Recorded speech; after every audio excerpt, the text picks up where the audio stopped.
পুজোয় নিজেকে আরো সুন্দর ও আকর্ষণীয় করে তুলুন বঙ্গশ্রীর সাথে। আমাদের কাছে আপনি পাবেন লেডিস ও জেন্টস ওয়্যারের এক্সক্লুসিভ কালেকশন। তাই আর দেরি না করে চলে আসুন আমাদের ঠিকানায়, এনএস রোড, সমবায় ভবন, কালিয়াগঞ্জ। 12 মাসে 13 পার্বণের সেরা পার্বণ হলো দুর্গাপুজো, আর এই পুজোতে মেতে উঠুন গ্যালাক্সি ফ্যাশনের সাথে। আমাদের কাছে পাবেন জেন্টস টি শার্ট, শার্ট, জিন্সের প্যান্টের মতো আরো অনেক পোশাকের আকর্ষণীয় সম্ভার। এছাড়াও পুজো উপলক্ষে রয়েছে প্রতিটি কেনাকাটার উপর এক দারুণ অফার। তাই আর দেরি না করে আজই চলে আসুন আমাদের ঠিকানায়, গ্যালাক্সি ফ্যাশন, প্রোপ্রাইটার নবীন প্রসাদ, কালিয়াগঞ্জ, তালতলা মোড়, উত্তর দিনাজপুর। আপনি কি একজন বই প্রেমী, কিংবা আপনি কি বই পড়তে ভালোবাসেন, কিন্তু আপনার পছন্দ মতো বই কোথা থেকে ক্রয় করবেন ভাবছেন? এখন আপনার এলাকায় মীরা পুস্তকালয়ে আপনি পেয়ে যাবেন সমস্ত ধরনের বই। যেমন এখানে পাবেন স্কুল কলেজের পাঠ্যপুস্তক, বিভিন্ন চাকরির পরীক্ষার বই, এছাড়া ধর্মগ্রন্থ, শিক্ষামূলক সামগ্রী, অফিস স্টেশনারি, ড্রয়িং সামগ্রী এবং খেলাধুলার সরঞ্জাম মীরা পুস্তকালয় থেকে ক্রয় করতে পারবেন। তাহলে আজই যোগাযোগ করুন আমাদের ঠিকানায়, সুকান্ত মোড়, কালিয়াগঞ্জ, উত্তর দিনাজপুর। যোগাযোগের জন্য নম্বর 8945933128।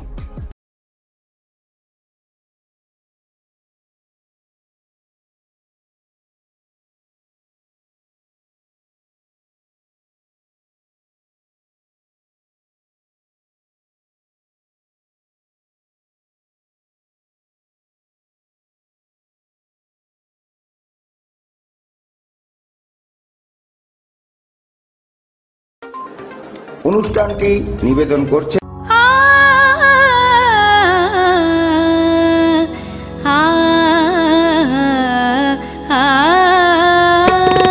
স্নিগ্ধতার পরশে ঝলমলে আলোয় মেখে শুভমঙ্গল উৎসবে সাজবে আজ বধূ বেশে। বধূ কোন আলো লাগলো শিবম, প্রতি মুহূর্তের উৎসবের গয়না। শিবম জুয়েলারি হাউস, চিরদিনের। প্রথমেই বর্তমান কথার সকল দর্শককে শারদীয়ার অনেক অনেক শুভেচ্ছা। আর পুজো চলে এসেছে, পুজো মানেই কিন্তু জমিয়ে আড্ডা, পুজো মানে খাই দাই, আর পুজো মানেই কিন্তু সকলের সাথে জমিয়ে গল্প গুজব। আর এই জমিয়ে আড্ডার মাঝে আমরা কিন্তু পেয়ে গেছি ব্যস্ততম এবং খুবই যিনি সব সময় কাজ নিয়ে থাকেন, কাজ ভালোবাসেন, সেই রকম একজন মানুষকে। আমার পাশেই বসে রয়েছেন কালিয়াগঞ্জ মিউনিসিপ্যালিটির চেয়ারম্যান শ্রী রামনিবাস মহাশয়। তো তিনি রামনিবাস সাহা মহাশয়, তো এই পুজোটা আপনার কাছে কি কি স্মৃতি নিয়ে আসে? পুজো মানে আপনি কি বোঝেন? প্রথমেই আমি আপনার চ্যানেল বর্তমানের চ্যানেলের মাধ্যম থেকে বর্তমানের কথার মাধ্যম দিয়ে কালিয়াগঞ্জবাসীকে দুর্গাপুজো, লক্ষ্মী পুজো, কালী পুজো এবং ছট পুজো আন্তরিক প্রীতি, শুভেচ্ছা এবং বড়দেরকে প্রণাম জানাই। পুজো মানে খাওয়া দাওয়া, আনন্দ, হই হল্লোড়। তার সাথে সাথে আমি আরো একটা জিনিস যোগ করতে যাই, এদের সাথে সাথে আপনার স্বাস্থ্যকেও অবশ্যই যোগ করবেন। কেননা এই টাইমে আপনি দেখবেন যেখানে সেখানে বৃষ্টির জলে ডেঙ্গু, ম্যালেরিয়া জাতীয় মশার জন্ম হয়। সে মশার কামড়ে মানুষ অসুস্থ হয় তো অবশ্যই পড়ে, তার সাথে সাথে দেখবেন অনেক ব্যক্তি মারাও যায়। একেবারেই তাই। পুজোর আগে আগে, আনন্দের দিনের আগে আগে যাতে কোনো মায়ের কোল শূন্য না হয়, প্রথমে আমি কালিয়াগঞ্জ পৌরসভার পৌরপতি হিসাবে এই জিনিসটা আমি অনুরোধ করব, যাতে কোথাও যাতে মশার ডিম উৎপন্ন না করতে পারে, মশা উৎপন্ন না হয়, সেইটা পৌরসভার যেরকম দায়িত্ব আছে, পৌরপতি যেরকম দায়িত্ব আছে, আমি সাধারণ মানুষের কাছেও আমি এই অনুরোধটা রাখবো। একেবারেই দাদা। দাদা, পুজোটা প্রতিবারের থেকে এবারের কিন্তু পুজোটা অনেকটাই আলাদা, ভিন্ন, কারণ এবারে কিন্তু একদিকে আরজিকর ইস্যু, যেটা নিয়ে লাগাতার সরব হয়ে উঠেছে সকলে, আর অন্যদিকে কিন্তু জেলার বিভিন্ন প্রান্তে কিন্তু বন্যা পরিস্থিতি। তো এই দুই মোকাবিলা, মানে এই দুইটা একটা সমস্যা বলতে গেলে, কারো কাছে আনন্দ পুজো মানে তো কারো কাছে বিষাদ। তো এই সব নিয়ে কি বলবেন, যে এই যে পুজোটা? না, এইবার আমাদের রাজ্যে কিছু কিছু জায়গা যেভাবে বন্যা হয়েছে, আর আমাদের মাননীয় মুখ্যমন্ত্রী যেভাবে ব্যবস্থা নিয়েছে, আপনারা সকলেই জানেন যে দুর্গতদের পাশে কিভাবে প্রশাসক হিসাবে দাঁড়াতে হয়, সেটা কিন্তু ভারতবাসী কালিয়াগঞ্জে পশ্চিমবাংলার মাননীয় মুখ্যমন্ত্রীর কাছে দেখে শিখছেন। যেভাবে পুজোর প্রস্তুতি নিচ্ছেন, সেইভাবে উনি দুর্গতদের পাশে দাঁড়িয়েছেন, এবং পুজোর সাথে সাথে এনাদেরও পাশে দাঁড়িয়ে যেরকম ত্রাণ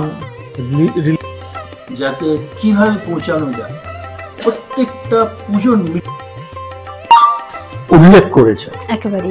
আর তার জন্য আমি পৌরপতি হিসাবে সাধারণ মানুষ হয়, আমি আমার মাননীয় মুখ্যমন্ত্রী মমতা ব্যানার্জিকে অনেক অনেক ধন্যবাদ এবং প্রণাম জানাই ওনাকে।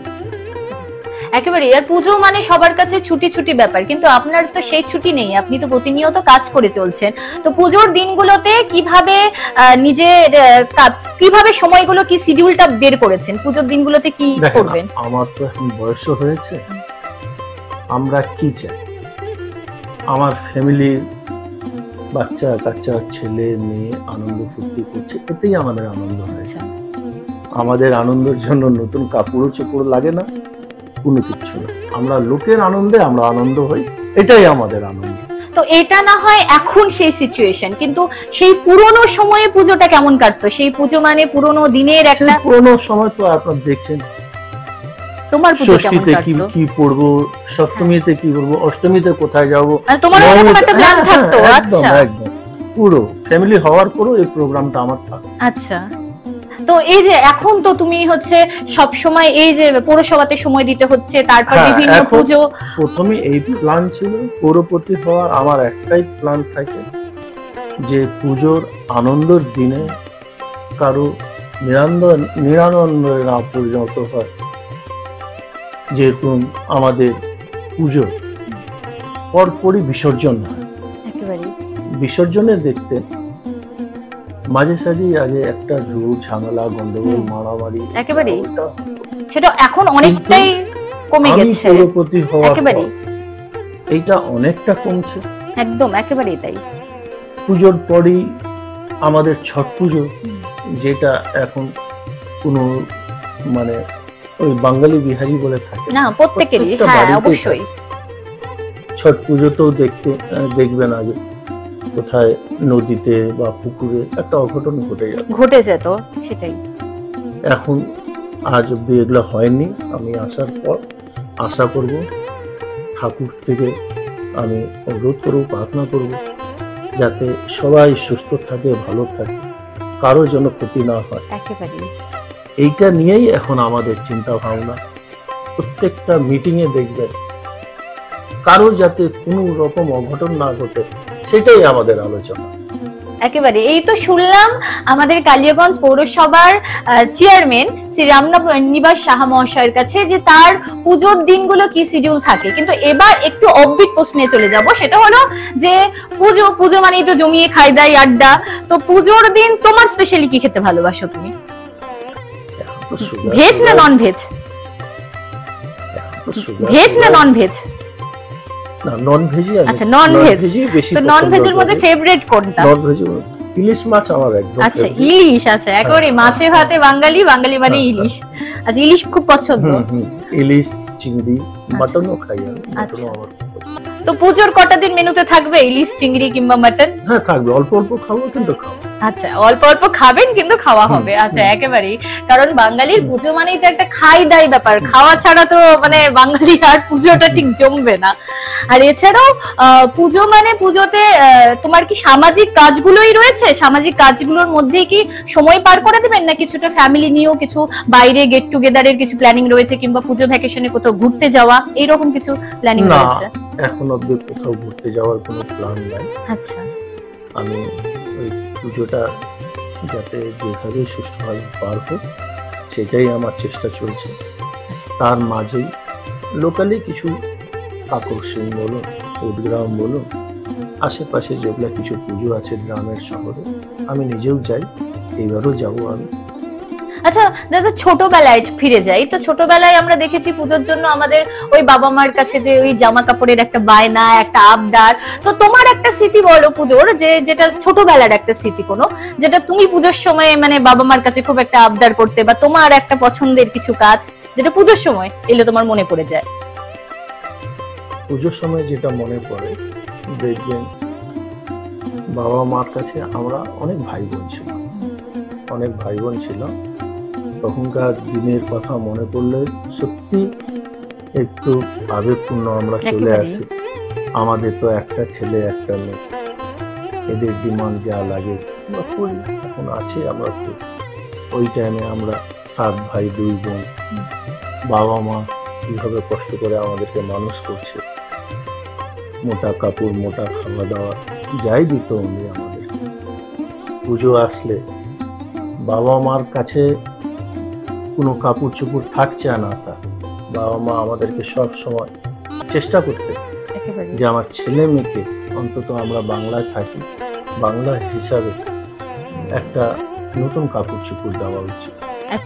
আমাদেরকে ফিতাওয়ালা প্যান্ট দিতেন। আচ্ছা, আর হয়তো কোনো জামা কাপড় একবারে 7 ভাই কাপড়ের থান কিনে নিয়েছে, ওর মধ্যে থেকে আমরা বানিয়ে নিতাম। এটাই করে আমরা পূজা দেখছি, এটাই আমাদের অনেক আনন্দ হতো। এখন তো মনে করেন যে পুজোর কাপড়ের কোনো একেবারেই তাই, যেটা লাগছে একেবারে কিনে নিচ্ছে। একেবারে এখন তো না চেতে পেয়ে যায় বাচ্চারা, পেয়ে যাচ্ছে। তখন মনে হচ্ছিল যে হ্যাঁ আমরা পূজার কাপড় পেলাম। হ্যাঁ একেবারে সেই জিনিসটার মানে আনন্দই আলাদা। আর এখন মানুষের অফুরন্ত, মানে একটা না থেকে আরো 10-12টা হয়ে যায় বলতে গেলে। তো এই শুনলাম পুজোর যে কটা দিন দাদার কিভাবে কাটতো। তো এবার হচ্ছে